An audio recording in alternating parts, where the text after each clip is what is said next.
ਤੇ ਅਗਲੀ ਖਬਰ ਦੇ ਵੱਲ ਵਧੀਏ, ਕਹਿੰਦੇ ਆਪ ਸਰਕਾਰੀ ਪ੍ਰਚਾਰ ਦੀ ਆੜ ਹੇਠ ਹੁਣ ਭਾੜੇ ਤੇ ਲਊਗੀ ਵੱਡੇ LED ਟਰੱਕ। ਹਾਂ ਪ੍ਰਵੀਨ ਜੀ, ਬਿਲਕੁਲ ਇਹ ਮਾਨਕ ਗੋਇਲ ਹੋਰੀ ਮਤਲਬ ਜਿਹੜੇ ਕਾਰਕੁਨ ਨੇ ਇੱਕ ਆਰਟੀਆਈ ਦੇ ਤੇ ਚੰਗੀਆਂ ਜਾਣਕਾਰੀਆਂ ਉਹ ਸਾਹਮਣੇ ਕੱਢ ਲਿਆਉਂਦੇ ਨੇ। ਸੋ ਆਰਟੀ ਐਕਸਪਰਟ, ਸੋ ਮਾਨਕ ਗੋਇਲ ਹੋਰਾਂ ਨੇ ਆਪਣੇ ਐਕਸ ਦੇ ਉੱਤੇ ਇੱਕ ਜਾਣਕਾਰੀ ਸਾਂਝੀ ਕੀਤੀ ਆ ਜੀ। ਉਹ ਕਹਿੰਦੇ ਕਿ ਪੰਜਾਬ ਸਰਕਾਰ ਕੇਂਦਰ ਸਰਕਾਰ ਦੀ ਤਰਜ਼ ਤੇ ਸਰਕਾਰੀ ਸਕੀਮਾਂ ਦਾ ਪ੍ਰਚਾਰ ਵਿੱਢਣ ਜਾ ਰਹੀ ਆ। ਠੀਕ ਹੈ ਜੀ। ਕੇਂਦਰ ਵੀ ਸਰਕਾਰੀ ਸਕੀਮਾਂ ਦੇ ਪ੍ਰਚਾਰ ਦੀ ਆੜ ਦੇ ਵਿੱਚ ਮੋਦੀ ਦਾ ਪ੍ਰਚਾਰ ਕਰਦੀ ਹੈ ਨਾ। ਤੇ ਉਹ ਵੋਟਾਂ ਲਈ ਹੁੰਦਾ ਨਾ ਸਾਰਾ ਕੁਝ। ਉਸੇ ਤਰ੍ਹਾਂ ਪੰਜਾਬ ਸਰਕਾਰ ਨੂੰ ਵੀ ਲੱਗਦਾ ਕਿ ਸਾਡੀਆਂ ਸਰਕਾਰੀ ਸਕੀਮਾਂ ਦਾ ਪ੍ਰਚਾਰ ਵੀ ਹੋਣਾ ਚਾਹੀਦਾ। ਆ 26 ਜਨਵਰੀ ਦੇ ਸਮਾਗਮ ਤਾਂ ਟਰੈਲੀਆਂ ਦੇ ਬੋਰਡ ਲਾ ਕੇ ਸਰ ਗਿਆ ਜੀ। ਪਰ ਅਗਲੇ ਕਹਿੰਦੇ ਪੂਰੇ ਪੰਜਾਬ ਚ ਘਮਾਉਣੇ ਤਾਂ ਵੱਡੀਆਂ LED ਵਾਲੇ ਟਰੱਕ ਲਓ।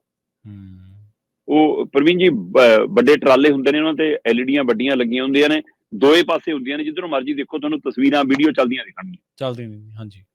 ਸੋ ਇਸ ਲਈ ਉਹ LED ਕਹਿੰਦੇ ਮਤਲਬ ਇਹ ਮਾਨਕ ਗੋਇਲ ਦਾ ਦਾਅਵਾ ਹੈ ਕਿ ਉਹ 97 ਦੇ ਕਰੀਬ ਪੰਜਾਬ ਸਰਕਾਰ ਉਹ LED ਭਾੜੇ ਤੇ ਲੈਣ ਜਾ ਰਹੀ ਹੈ ਤੇ 5 ਫਰਵਰੀ ਤੋਂ ਪੰਜਾਬ 'ਚ ਦਿਖਣੇ ਸ਼ੁਰੂ ਹੋ ਜਾਣਗੇ। ਜੇ 100 ਦੇ ਗੇਟ 'ਚ LED ਲਏ ਜਾਂਦੇ ਨੇ ਤੇ ਉਹ ਕਹਿੰਦੇ ਜੀ ਕਰੋੜਾਂ 'ਚ ਕਿਰਾਇਆ ਪੈਣਾ ਇੱਕ ਦਿਨ ਦਾ।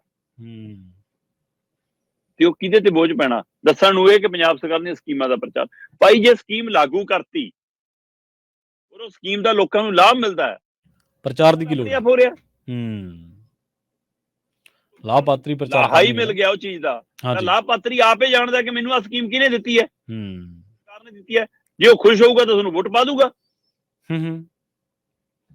ਇਹ ਸਿਰਫ ਸਰਕਾਰੀ ਸਕੀਮਾਂ ਦਾ ਪ੍ਰਚਾਰ ਹੈ ਜਾਂ 2024 ਲਈ ਆਮ ਆਦਮੀ ਪਾਰਟੀ ਦਾ ਪ੍ਰਚਾਰ ਹੈ ਜਾਂ ਇਸ ਪ੍ਰਚਾਰ ਦੀ ਆੜ ਚ ਖਜ਼ਾਨੇ ਚੋਂ ਕੋਈ ਕਪੜਾ ਹੈ? ਕੰਪਨੀਆਂ ਇਹ ਪੰਜਾਬ ਦੇ ਵਿੱਚ ਨਿਤ ਦਿਨ ਆਪਾਂ ਗੱਲ ਕਰਦੇ ਹਾਂ ਕਿ ਈਵੈਂਟ ਮੈਨੇਜਮੈਂਟ ਕੰਪਨੀਆਂ ਕੰਮ ਕਰ ਰਹੀਆਂ। ਹਾਂਜੀ। ਸਕੀਮਾਂ ਲੈ ਕੇ ਆਉਂਦੀਆਂ ਕਿ ਖਜ਼ਾਨੇ ਚੋਂ ਪੈਸੇ ਕਿਵੇਂ ਕੱਢਣੇ ਆ। ਖਜ਼ਾਨੇ ਨੂੰ ਖੋਰਾ ਲੱਗ ਰਿਹਾ ਜਾਂ ਮਿਲ ਕੇ ਖੋਰਾ ਲਾਇਆ ਜਾ ਰਿਹਾ ਜੀ। ਮਾਨਕ ਗੋਇਲ ਦੀ ਖਬਰ ਸਹੀ ਹੈ ਵੈਸੇ ਤਾਂ। ਜਾਖੜ ਵੀ ਬੋਲੇ, ਮਜੀਠੀਆ ਵੀ ਬੋਲੇ, ਇਹਦੇ ਪਰ ਆ ਹੁਣ ਪ੍ਰਤਾਪ ਬਾਜਵੇ ਦਾ ਵੀ ਕਮੈਂਟ ਆ ਗਿਆ। ਸਾਰੇ ਲੀਡਰ ਬੋਲ ਰਹੇ ਨੇ। ਆਪਣੀ ਜਾਣਕਾਰੀ ਕੋਈ ਨਹੀਂ ਹੈ। ਮਾਨਕ ਗੋਇਲ ਦੇ ਹਵਾਲੇ ਨਾਲ ਆਪਾਂ ਗੱਲ ਕਰ ਰਹੇ ਹਾਂ, ਉਹਨੂੰ ਵੀ ਮਾਨਕ ਗੋਇਲ ਦੇ ਹਵਾਲੇ ਨਾਲ ਗੱਲ ਕੀਤੀ ਹੈ। ਠੀਕ ਹੈ। ਪਰ ਮਾਨਕ ਗੋਇਲ ਦੀ ਕਿੰਨੀਆਂ ਆਰਟੀਆਈ ਕਿੰਨਾ ਕੁਝ ਸੱਚ ਸਾਹਮਣੇ ਲਿਆਂਦੀਆਂ ਰਹੀਆਂ ਨੇ। ਸੋ ਇਸ ਲਈ ਇੱਕ ਪਾਸੇ ਭਾੜੇ ਦੇ ਜਹਾਜ਼ਾਂ ਦਾ ਮਾਮਲਾ ਅਜੇ ਮੁੱਕਿਆ ਨੀਗਾ, ਕਿਆ ਹੁਣ ਭਾੜੇ ਦੇ ਟਰੱਕਾਂ ਦਾ ਮਾਮਲਾ, LED ਵਾਲੇ ਟਰੱਕਾਂ ਦਾ ਮਾਮਲਾ ਸਾਹਮਣੇ ਆ ਗਿਆ। ਸੋ ਇਸ ਲਈ ਜੇਕਰ ਇਹ ਵਰਤਾਰਾ ਹੁੰਦਾ ਤਾਂ ਇਹ ਪੰਜਾਬ ਦੇ ਲਈ ਇੱਕ ਹੋਰ ਆਰਥਿਕ ਵੱਡੀ ਸੱਟ ਹੋਏਗੀ, ਉਸ ਪੰਜਾਬ ਦੇ ਲਈ ਜਿਹੜਾ ਪੰਜਾਬ ਪਹਿਲਾਂ ਹੀ ਕਰਜ਼ੇ 'ਚ ਡੁੱਬਿਆ ਤੇ ਨਿੱਤ ਹਰ ਮਹੀਨੇ ਸਾਡੇ ਸਿਰ ਦੇ ਉੱਤੇ 4000 ਕਰੋੜ ਤੋਂ ਵੱਧ ਦਾ ਕਰਜ਼ਾ ਚੜ੍ਹਦਾ ਜਾ ਰਿਹਾ। ਸ਼ਰਮਾ ਜੀ, ਕੋਈ ਕੰਪਨੀ ਦਿੱਲੀ ਦੀ ਆ ਕੇ ਸਰਕਾਰੀ ਸਕੀਮਾਂ ਦੇ ਵਿੱਚੋਂ ਜਾਂ ਈਵੈਂਟ ਦੇ ਵਿੱਚੋਂ ਪੈਸਾ ਲਿਜਾ ਰਹੀ ਹੈ ਤੇ ਦੂਜੇ ਪਾਸੇ ਦੋਸ਼ ਇਹ ਕਦੇ ਲੱਗਦੇ ਹੁੰਦੇ ਸੀਗੇ ਕਿ ਵੀ ਅਕਾਲੀ ਦਲ ਦੀ ਜਦੋਂ ਸਰਕਾਰ ਸੀ ਤਾਂ ਅਕਾਲੀ ਦਲ ਵੀ ਇੱਦਾਂ ਹੀ ਕਰਦਾ ਸੀ, ਪੈਸਾ ਸਰਕਾਰੀ ਹੁੰਦਾ ਸੀ ਪਰ ਪ੍ਰਚਾਰ ਅਕਾਲੀ ਦਲ ਦਾ ਹੁੰਦਾ ਸੀ। ਪਰ ਉਦੋਂ ਚੀਜ਼ਾਂ ਸਾਡੇ ਲਈ ਉਲਟ ਹੁੰਦੀਆਂ ਸੀ ਕਿਉਂਕਿ ਅਸੀਂ ਓਪੋਜੀਸ਼ਨ ਦੇ ਵਿੱਚ ਬੈਠੇ ਸੀ।